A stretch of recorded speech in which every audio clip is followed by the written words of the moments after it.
नमस्कार दोस्तों, आप देख रहे हैं माय न्यू इंडिया विद नागशेन। आज हम बात कर रहे हैं उस दिल दहला देने वाली दुर्घटना की जिसने न सिर्फ 241 जिंदगियां छीन ली बल्कि पूरे देश को सदमे में डाल दिया। क्या था पायलट का आखिरी संदेश? कैसे बचा एक आदमी? और क्या ब्लैक बॉक्स सच्चाई सामने लाएगा? जानिए इस वीडियो में पूरी सच्चाई बिना किसी पर्दे के। 8 जून 2025 दोपहर का वक्त, गर्मी अपने चरम पर थी और सरदार वल्लभ भाई पटेल अंतर्राष्ट्रीय हवाई अड्डा अपने रोज के शेड्यूल में व्यस्त था। एयर इंडिया की फ्लाइट AI-171, एक बोइंग 787 ड्रीमलाइनर, अहमदाबाद से लंदन के गैटविक एयरपोर्ट के लिए रवाना होने वाली थी। इस फ्लाइट में सवार थे 242 लोग, 230 यात्री, 2 पायलट और 10 क्रू मेंबर। कुछ यात्री अपने परिवारों से गले मिल रहे थे। किसी ने बच्चे को चूमा, किसी ने मां को हाथ जोड़ा और किसी ने कहा चलो मिलते हैं लंदन से वीडियो कॉल पर। 1:37 पर फ्लाइट 71 ने रनवे से टेक ऑफ किया। सब कुछ सामान्य लग रहा था। यह पायलट ने ATC को टेक ऑफ क्लियरेंस दिया और विमान ने धीरे धीरे जमीन को छोड़ना शुरू किया। लेकिन उड़ान भरने के महज 2-3 मिनट के भीतर ही कुछ गड़बड़ शुरू हो चुकी थी। विमान 1000 फीट की ऊंचाई तक भी नहीं पहुंच पाया था। पायलट का चेहरा तनाव में आ गया था। को पायलट बार बार इमरजेंसी कंट्रोल्स चेक कर रहा था। फ्लाइट डाटा के मुताबिक विमान अचानक 800 फीट से सीधे 500 फीट पर आ गया और फिर सिर्फ 7 सेकंड में 400 फीट से भी नीचे। किसी को कुछ समझ नहीं आ रहा था और फिर पायलट ने ATC से संपर्क किया। वो शब्द जो अब हर न्यूज चैनल की हेडलाइन है, thrust not coming, we are falling, communication weak. और कुछ ही सेकंड बाद प्लेन मेघानी नगर के पास एक हॉस्टल की इमारत से टकरा गया और फिर धुएं, आग, चीखे और सन्नाटे का साया पूरे अहमदाबाद पर छा गया। विमान जमीन से सिर्फ कुछ 100 फीट ऊपर था, लेकिन कॉकपिट के अंदर सब कुछ सामान्य नहीं था। पायलट सुमित सब्रवाल और को पायलट अविनाश पांडे की आंखों के सामने रेड इंडिकेटर जल उठे थे।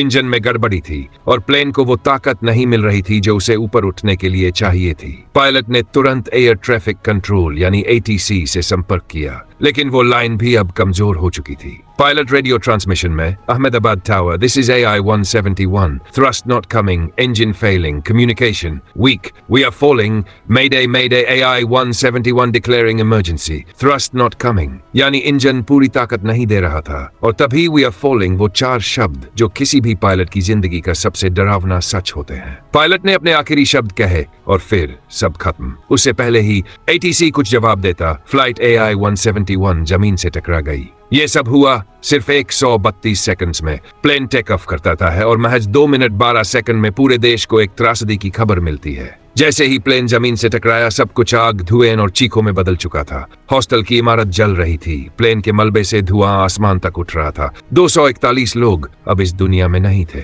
लेकिन उसी मलबे के बीच किसी की सांसें अभी बाकी थी। कोई था जो जिंदा था, कोई जो मौत के साए से लौट आया था। वो थे रमेश विश्वास कुमार, एक भारतीय मूल के ब्रिटिश नागरिक जो लंदन अपने परिवार से मिलने जा रहे थे। उनकी सीट प्लेन के पिछले हिस्से में थी और शायद यही वजह बनी उनकी जिंदगी की। रेस्क्यू टीम को जब उनका हाथ थोड़ी देर के लिए हिला दिखा तो उन्हें तुरंत जलते हुए मलबे से निकाला गया। उनका शरीर झुलस चुका था, लेकिन नब्ज चल रही थी और यही उम्मीद थी। आज रमेश ICU में है। डॉक्टर्स का कहना है वो खतरे से बाहर है, लेकिन सवाल ये नहीं कि वो कैसे बच गए, सवाल यह बाकी क्यों नहीं बचे। रमेश की कहानी एक चमत्कार है, लेकिन साथ ही एक चीख भी जो सिस्टम से कहती है अगर सही सुरक्षा होती तो 241 लोग और जिंदा होते। वो अकेले जिंदा बचे, लेकिन आज भी नींद में डर के साथ जगते हैं, क्योंकि जिस प्लेन में वो चढ़े थे वहां सबने टिकट लिया था, लेकिन मौत ने बस एक को छोड़ा। वो लोग ना तो प्लेन में सवार थे, ना ही एयरपोर्ट की तरफ जा रहे थे। वो तो बस अपनी पढ़ाई, अपनी जिंदगी, अपने सपनों में लगे थे। लेकिन उन्हें क्या पता था कि आसमान से आ रही मौत उनके दरवाजे पर दस्तक देने वाली है। AI-171 जब नीचे गिरा तो सीधा जा टकराया मेघानी नगर के उस हॉस्टल से जहां दर्जनों स्टूडेंट्स रहते थे। कुछ डॉक्टर्स, कुछ इंजीनियरिंग के छात्र, कुछ अभी अभी इंटर पास करके नए सत्र के लिए आए थे। प्लेन के साथ साथ वो हॉस्टल भी धू धू कर जल उठा। कुछ को बाहर निकाल लिया गया, लेकिन 18 लोग तो ऐसे थे जो जलते कमरे से बाहर निकल ही नहीं पाए। उनकी मौत इस हादसे की सबसे दर्दनाक परत थी, क्योंकि उन्होंने प्लेन की टिकट नहीं ली थी। फिर भी वो इस सफर में सबसे दर्दनाक तरीके से शामिल हो गए। एक माँ का बेटा जिसने एक दिन पहले कहा था, माँ नींद मत टूटे इसलिए सुबह कॉल नहीं करूंगा, अब कभी नहीं उठेगा। हम सिर्फ 241 लोगों को नहीं खोए, हमने उन सपनों को खोया जो अभी पूरे होने शुरू ही हुए थे। वो इंजीनियर, वो डॉक्टर्स, वो होनहार बच्चे जो देश का भविष्य थे। जिस वक्त देश इस हादसे से सदमे में था, वही वक्त सरकार और जांच एजेंसियों के लिए सबसे मुश्किल परीक्षा बन गया था। सवाल था, आखिर हुआ क्या? कैसे एक टेक ऑफ करता प्लेन 132 सेकंड में धूल बन गया? इस सवाल का जवाब था ब्लैक बॉक्स, वो छोटी सी नारंगी डिवाइस जो प्लेन के टेल सेक्शन में होती है, लेकिन जिसके अंदर छिपा होता है हर पल का रिकॉर्ड, पायलट की हर आवाज, हर अलार्म और हर तकनीकी डाटा। हादसे के 28 घंटे बाद मलबे के बीच से जब ब्लैक बॉक्स मिला तो सबकी नजरें उस पर टिक गई, क्योंकि वो बता सकता था कि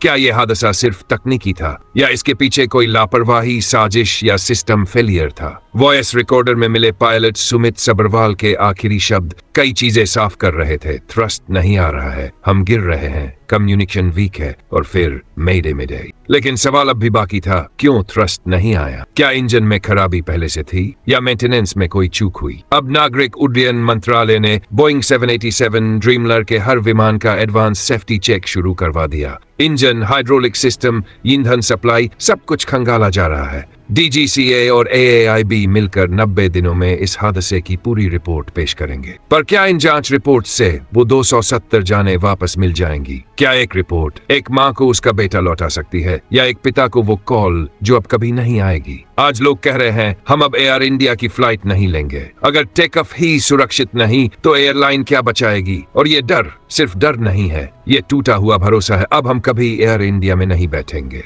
ये सिर्फ एक लाइन नहीं है, ये उस डर, टूटे विश्वास और सिस्टम से नाराजगी का नतीजा है जो लोग महसूस कर रहे हैं। हमें विमान नहीं डराते, हमें डराता है वो सिस्टम जो कहता है सब ठीक है जबकि कुछ भी ठीक नहीं होता। और जब सवाल पूछे जाते हैं तो रिपोर्टें आती है जिनमें सिर्फ तारीखें होती है, जवाब नहीं। तो आज सवाल हम पूछते हैं, क्या एक और हादसे का इंतजार करना जरूरी है या अब सिस्टम को सच में जवाबदेह बनाना पड़ेगा? AI-171 की मौतें अभी भी न्यूज में चल रही है, पर क्या आप जानते हैं केदारनाथ में भी एक हेलीकॉप्टर क्रैश हुआ है। हेलीकॉप्टर में बैठे श्रद्धालुओं को नहीं पता था कि उनकी जिंदगी भी सिर्फ एक टेक्निकल फॉल्ट की दूरी पर है, और वो दूरी हमेशा के लिए खत्म हो गई। ये क्या हो रहा है देश में, जहां प्लेन टेक ऑफ नहीं कर पा रहा और हेलीकॉप्टर लैंड नहीं कर पा रहा? सवाल सिर्फ मशीन का नहीं है, सवाल है सिस्टम का, मेंटेनेंस का, जवाबदेही का और जिंदगियों की कीमत का। कितने हादसे चाहिए हमें, कितनी और रिपोर्ट्स, कितने और आंकड़े? जब तक किसी मंत्री या VIP की जान नहीं जाती, क्या तब तक सिस्टम सिर्फ बयान देता रहेगा? आज हम एयर इंडिया से डरते हैं, कल हेलीकॉप्टर से, और एक दिन शायद टेक्नोलॉजी से नहीं बल्कि सिस्टम से ही डरने लगेंगे। अगर आप चाहते हैं कि भारत में विमान सुरक्षा को लेकर सख्त कदम उठाए जाएं, तो इस वीडियो को लाइक करें, शेयर करें और कमेंट में लिखें जस्टिस फॉर AI-171, ताकि ये आवाज सिर्फ YouTube तक नहीं संसद तक पहुंचे। ये वीडियो सिर्फ एक हादसे की रिपोर्ट नहीं है, ये एक सवाल है सिस्टम से, सुरक्षा से और हम सब से, क्योंकि हादसे एक दिन की हेडलाइन बनकर नहीं, सीख बनकर खत्म होने चाहिए। मैं नागसेन मिलूंगा आपसे अगले वीडियो में, जहां हम फिर एक सच को सामने लाएंगे, क्योंकि ये है माय न्यू इंडिया, जहां सवाल पूछना जरूरी है। जय हिंद।